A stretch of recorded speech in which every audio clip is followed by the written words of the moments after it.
The man who arrived from nowhere, Hook. He stepped off the plane like any traveler. But his country didn't exist. In July 1954, Tokyo's Haneda Airport was busy as usual. Among hundreds of passengers arriving from Europe was a man in a gray suit, briefcase in hand, calm and polite. He handed his passport to immigration officers. The officer frowned. The document looked official, the stamps were clear, but the country name read Torenza. The officer asked him to point it out on the map.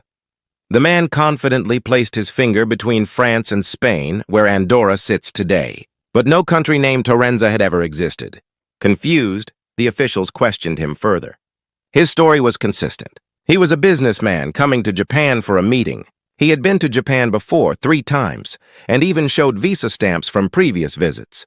Everything seemed real, except the country. Officials detained him for questioning. The man was calm, even amused. He insisted that his homeland had existed for over 1,000 years. By nightfall, he was sent to a nearby hotel for security observation. 2 guards stood outside his locked room. When morning came, the room was empty. The window was sealed shut. The guards had seen no one leave. His briefcase, documents, and clothes were gone. It was as if the man from Torenza had never existed. The paper was real. The stamps were real, but the country was not. Investigators inspected his passport again. It was made from the same material as genuine European documents. The ink was authentic. Even the customs stamps matched real countries like Germany and Japan. Every signature looked official. Experts from several nations examined it. None could explain the forgery. The story leaked into the press under titles like "The Mystery of the Man from Nowhere." Some dismissed it as a hoax. Others, especially in Japan and Europe, called it evidence of a dimensional glitch. What made the mystery deeper was that similar incidents had occurred before. Travelers appearing with passports from non-existent nations, Laxaria, Tierred, Lisbia, each vanished just as strangely. To this day, the Torenza passport is said to have been locked in a Japanese security archive. No photos of it exist publicly. If his country was real somewhere else, where did he come from? Paranormal researchers later connected the Torenza case to theories of multiverse travel, where alternate versions of Earth overlap. In one version, Torenza exists. In ours, it doesn't. Others speculated he was a spy using a fake identity during the Cold War, but no country or agency ever claimed him. His fingerprints matched no record on file. Some scientists suggested a time slip phenomenon, a momentary rift where one reality bleeds into another. Witnesses described how he spoke perfect French, Japanese, and another unknown language, possibly his native tongue. Every detail made less sense. The man's calmness, his lack of panic, his perfect documentation, it was as if he genuinely believed his world was ours, until the maps disagreed. 2 guards outside.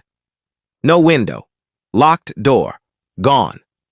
When police examined the hotel room, they found no signs of struggle. The bed was made. The door was bolted from the inside. The window couldn't be opened without breaking the seal. Even more bizarre, the guard logs showed no interruptions. One officer said, "It was like he dissolved into air." Rumors spread that strange lights were seen outside the hotel that night, hovering silently. Witnesses claimed the air around the building felt charged, like static. The official report was quietly buried. The Japanese government never confirmed or denied it happened. Yet airport workers whispered the name Torenza for years. Different faces. Same country. Torenza. In the decades since, other airports reported travelers carrying impossible passports. A woman at JFK Airport in 1960 had papers from Torenza.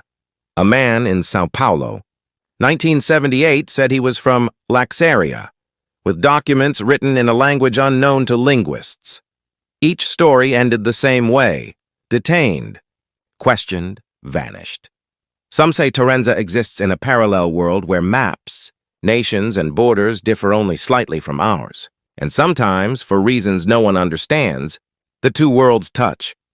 Others believe these travelers are time refugees, slipping through cracks in reality that open and close without warning. The truth remains lost. But perhaps somewhere on another Earth, a man tells the same story. About how he once visited Japan. in a world where Torenza never existed.